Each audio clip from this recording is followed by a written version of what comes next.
কিছু অ্যাক্টিভিস্টকে বহু বিবাহের ক্যাম্পেইন করতে দেখা যায়, কিন্তু তাদের বিরুদ্ধে তাদের স্ত্রীদের অভিযোগের অন্ত নেই। ইসলামে বহু বিবাহের অবস্থান কি? একাধিক বিয়ে করার ক্ষেত্রে শরীয়তের কি কি শর্ত আরোপ করে? প্রথম কথা হলো যে একাধিক বিয়ে করা এটি শরিয়া দৃষ্টিকোণ থেকে জায়েজ একটি কাজ, অর্থাৎ প্রয়োজন হলে স্বাভাবিক অবস্থায় এটি জায়েজ, বা প্রয়োজন ছাড়াও কেউ যদি এটি করতে চান তার জন্য এটি জায়েজ আছে, তবে দুটি শর্তে। প্রথমত, একাধিক স্ত্রীর ভরণ পোষণ দেওয়া এবং সার্বিকভাবে একাধিক স্ত্রীর যত হক আছে সেটি স্ত্রী সুলভ যে হক আছে সেই হক আদায় করার মতো সামর্থ্য থাকতে হবে।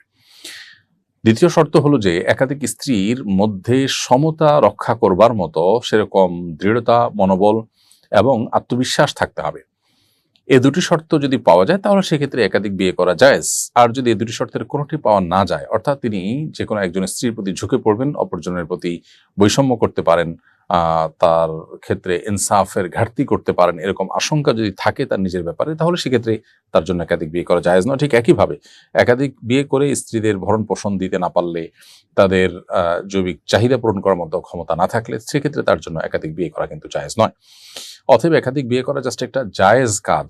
এই জায়েজ কাজকে নিয়ে অনেক বেশি বাড়াবাড়ি করা বা এটাকে প্রতিষ্ঠা করার জন্য অনেক বেশি চেষ্টা করার কোনো বিশেষ যৌক্তিকতা নেই। তবে এটা ঠিক যে আমাদের সমাজে একাধিক বিয়ে নিয়ে নানা রকমের ট্যাবু আছে এবং মানুষের ভুল ধারণা আছে, সেটি ভাঙানোর জন্য আলোচনা হতে পারে, এবং সেটি ভাঙানোর উদ্দেশ্যে কেউ যদি এই জায়েজ কাজটি করেন ওই যে শর্ত সাপেক্ষে, তাহলে সেটা মৌলিকভাবে প্রশংসনীয় কাজ। কিন্তু তিনি নিজেই যদি বেইনসাফির মধ্যে পড়ে যান এবং স্ত্রীদের হক বা অধিকার সঠিকভাবে আদায় করতে না পারেন, তাহলে সেক্ষেত্রে তার জন্য কিন্তু এটি জায়েজ নয়। অবস্থাভেদে আবার কখনো কখনো একাধিক বিয়ে করা যায় ওয়াজিবও হতে পারে। কোনো ব্যক্তি একাধিক বিয়ে না করলে তার চরিত্র ঠিক রাখছেন, একজন স্ত্রী হয়তো তার অসুস্থ, সেক্ষেত্রে তার আরেকটা বিয়ে করা জরুরি এবং তার সে সক্ষমতাও আছে, সব মিলিয়ে শর্ত পূরণ করার মতো যোগ্যতা আছে, তাহলে তার জন্য চরিত্র রক্ষার জন্য একাধিক বিয়ে করা আবশ্যক হতে পারে। আবার যার জন্য একাধিক বিয়ে করলে স্ত্রীদের হক আদায় করার সামর্থ্য যার মধ্যে নাই, তার জন্য একাধিক বিয়ে করা কিন্তু আবার নাজায়েজ হতে পারে। অর্থাৎ বিষয়টি ভ্যারি করে ব্যক্তির অবস্থার উপরে। আমার পছন্দের পোশাক কামিজ, কিন্তু আমার স্বামী আমাকে শাড়িতে পছন্দ করেন। পোশাক পরিধানের ক্ষেত্রে কার পছন্দকে প্রাধান্য দিবে এ বিষয়ে শরীয়ত কি স্ত্রীকে কোনো নির্দেশনা দিয়েছে? মৌলিকভাবে তো সাধারণ এবং স্বাভাবিক অবস্থা, বিশেষ করে অন্যান্য মানুষজন থাকে বাসায়, এরকম অবস্থাতে শাড়ির চাইতে কামিজ মানুষের মহিলাদের সতর ঢাকার জন্য অধিকতর উপযোগী, এতে কোনো সন্দেহ নেই।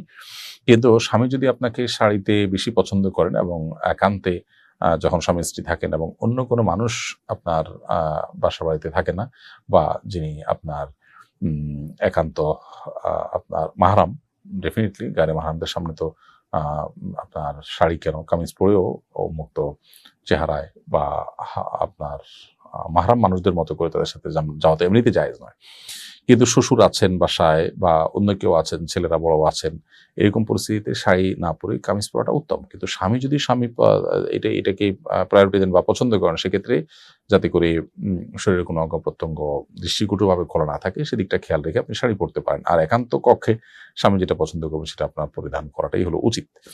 তাহলে খোলাসা কথা হলো, সাধারণ অবস্থাতে আপনার কামিজ পরা সতর ঢাকার জন্য অধিকতর উপযোগী হলেও স্বামী পছন্দ করেন সেটাকে প্রায়োরিটি দিয়ে আপনার শাড়ি পরা উচিত।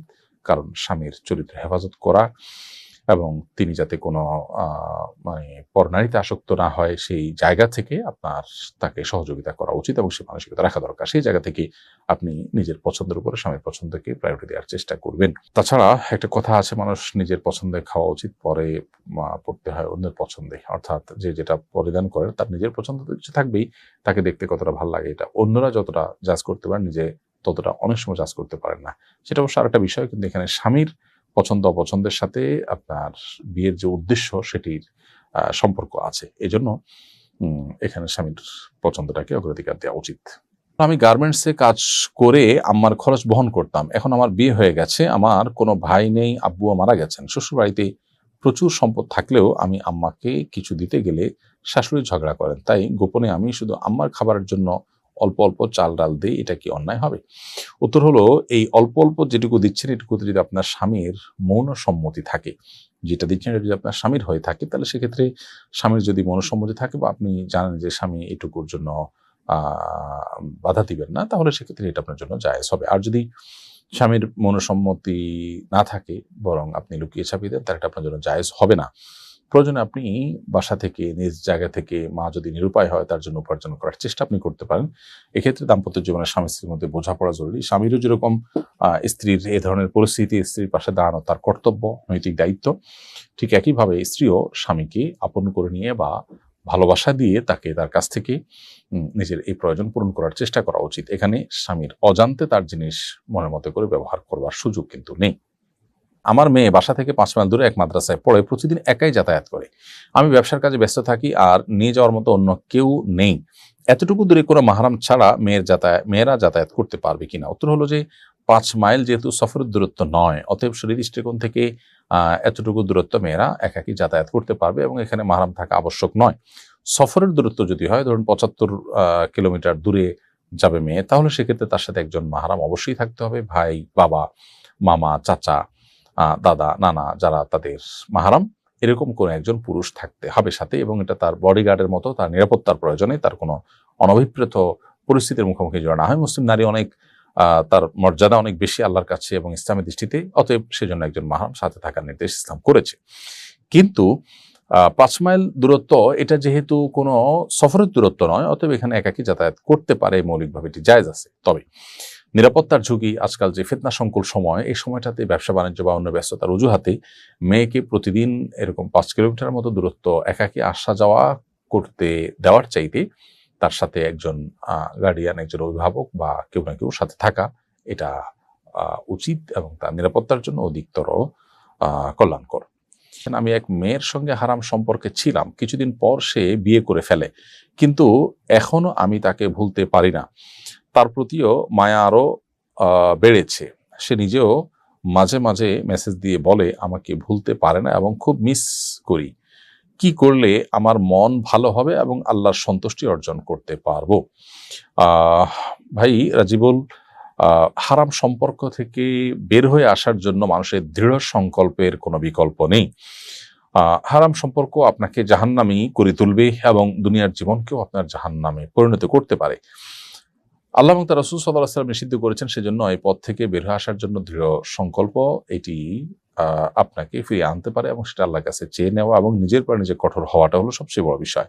এই যে ভুলতে পারছেন না বলছেন, আপনি যদি ভোলার জন্য প্রয়োজনে কোনো অভিজ্ঞ বা এক্সপার্ট মানুষদের সাহায্য নেন, কোনো প্রয়োজনে কোনো মনোরোগ বিশেষজ্ঞ সাহায্য নেন যিনি দিনদার মানুষ, যদিও এক্ষেত্রে দিনদার মানুষদের উপস্থিতি বা আনাগোনা কম, তারপরও আপনি চেষ্টা করে যতটুকু পান ততটুকু সাপোর্ট যদি আপনি নেন, ইনশাআল্লাহ আশা করা যায় আপনি এখান থেকে ফিরে আসতে পারবেন। প্রয়োজনে আপনি ভালো কোনো জায়গায় বিয়ে করার চেষ্টা করেন এবং সেখানে ইনভলভ হয়ে গেলে আশা করা যায় ধীরে ধীরে আপনি ভুলে যাবেন এবং এই যে তার সাথে মেসেজ আদান প্রদান করার ব্যাপারটা সেটা আপনি বন্ধ করে দিতে হবে।